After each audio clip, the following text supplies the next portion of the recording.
देर रात को किसी अनजान आवाज़ के कारण रिया की नींद खुली।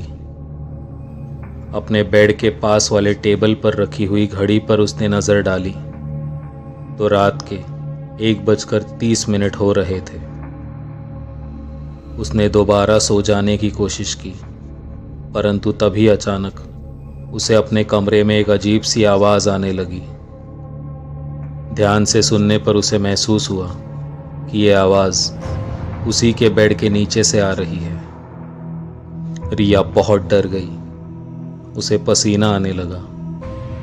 वो आवाज़ अब ज़ोर ज़ोर से आने लगी थी, मानो कोई पलंग के नीचे से अपने नाखूनों से उसे खरोच रहा हो। रिया ने हिम्मत करके धीरे धीरे पलंग के नीचे झांकने की कोशिश की। जैसे ही उसने अपने घुटनों के बल बैठकर पलंग के नीचे देखा, उसके होश ही उड़ गए। पलंग के नीचे एक काली रंग की परछाई सी चीज़ लेटी हुई थी और रिया को देखते ही अजीब तरह से हंसने लगी। रिया की जैसे जान ही निकल गई। वो तुरंत ही उठी और अपने कमरे से बाहर भागने की कोशिश करने लगी, लेकिन कमरे का दरवाज़ा लॉक हो चुका था। उसने ज़ोर ज़ोर से चिल्लाना शुरू कर दिया, लेकिन एक बड़े अपार्टमेंट में अकेले ही रहने के कारण उसकी आवाज़ कोई सुन नहीं सकता था। तभी अचानक उसे अपने पीछे से एक आवाज़ सुनाई दी। उसने पीछे मुड़कर देखा तो जैसे उसकी जान ही निकल गई। वो चीज़ अब धीरे धीरे पलंग के नीचे से बाहर आने लगी थी। रिया को उसके बड़े नाखून और बेहद भद्दा काले रंग का हाथ दिखाई देने लगा था। ये नज़ारा देखकर रिया और ज़ोर से चिल्लाने लगी। उसने रोते रोते एक आखिरी झटका देकर दरवाजे को खोलने की कोशिश की और दरवाज़ा खुल गया।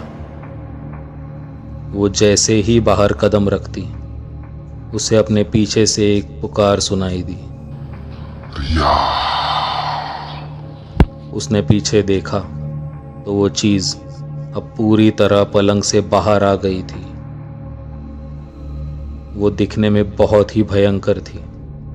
काले रंग की काया, छिपकली जैसा शरीर, बड़े और तीखे नाखून, नुकीले दांत और मुंह से टपकती हुई लाल रंग के खून की लाल।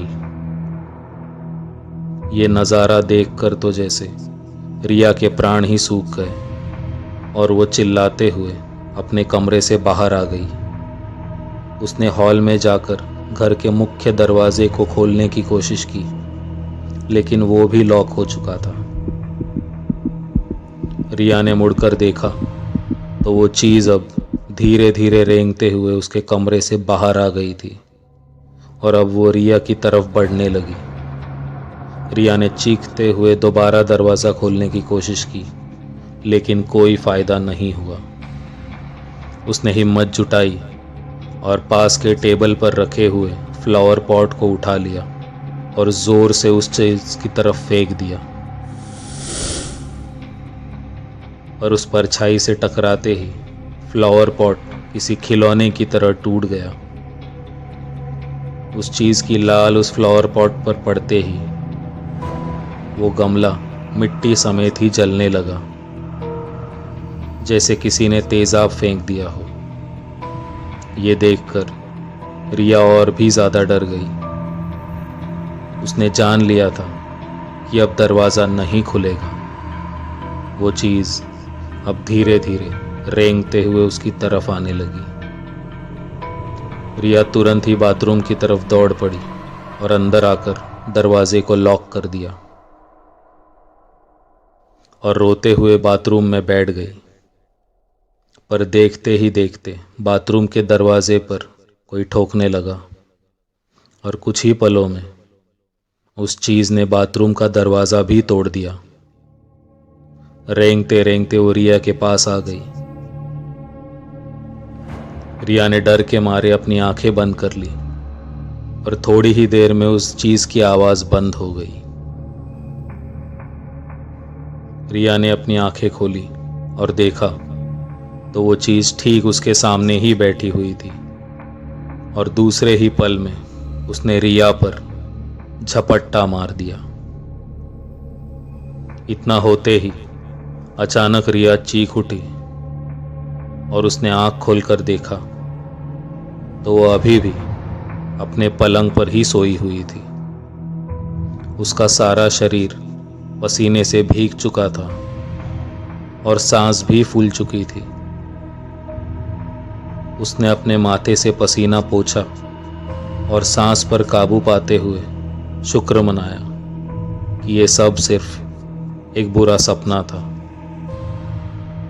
उसे प्यास लगने लगी तो उसने अपने नज़दीकी टेबल पर रखे हुए ग्लास को उठा लिया, पर तभी उसकी नज़र टेबल पर रखी हुई घड़ी पर पड़ी तो उसमें ठीक 1:29 हुए थे और उसने अपने सपने में जो घड़ी देखी थी उसमें ठीक 1:30 बजे थे। रिया को अब फिर से डर लगने लगा, पर तभी घड़ी में समय बदल गया और 1:30 बज गए।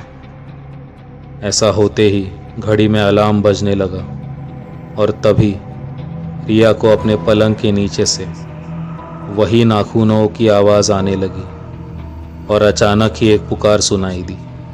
रिया,